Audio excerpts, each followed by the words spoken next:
સમય ફાળવીને આપણે ભેગા થયા અને એના માટે કે ભાઈ આપણને કંઈક આગળ આપણે વધવાનું અને આપણે બધું વિકસિત કરવાનું છે એના માટે આપણે ભેગા થયા અને જેને પણ એવોર્ડ મળેલા છે એ બધાને કે ભાઈ ઉત્સાહ થાય, ઉમંગ થાય કે ભાઈ તમારા પછીના બી જે બાળકો આવશે તમે પોતે તમારા આગળ વધવાની તમારો ઉત્સાહ થાય એના માટે આ બધા એવોર્ડ આપવામાં આવે.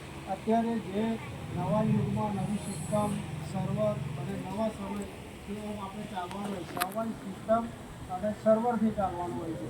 એટલે આ જે આપણે ચાલી રહ્યા છે એટલે એના સાથે સાથે આપણે સમયની રીતથી જ ચાલવું પડશે.